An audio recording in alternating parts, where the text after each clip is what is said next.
Liftoff 1 week ago of a bold mission by China to construct its own space station. There's the rocket Long March B-5 carrying the crew module.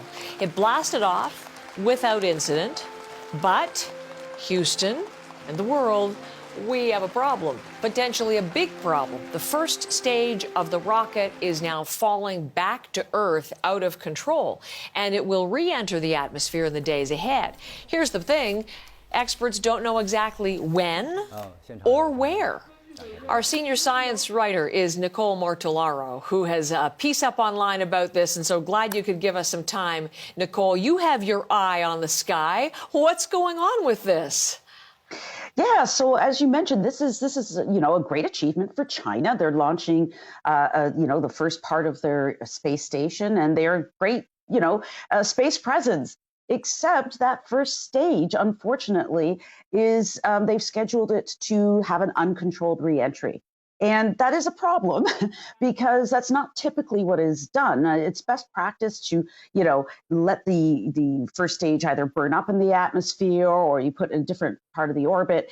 But unfortunately, China decided to let this one burn up uncontrollably in the atmosphere. And we don't know when exactly or where this will fall. Don't know when? Don't know where? I mean, are we talking, it is in the next couple of days, but in terms of where, is it potentially dangerous to us in Canada? Actually, fortunately for us, no.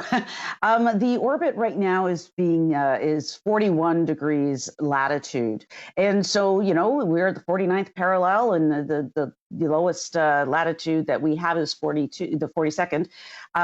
So thank goodness, this is not a risk for us. And by the way, this isn't the first time this has happened.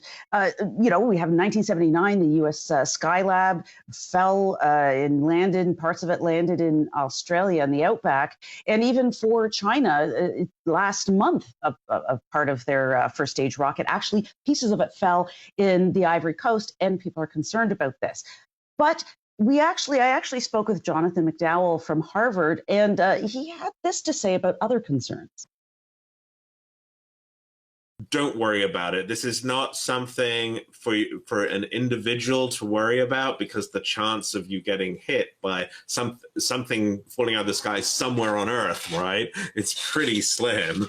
But it should be a concern for space agencies and space lawyers and so forth about how we go forward, avoiding casualties from space debris or property damage.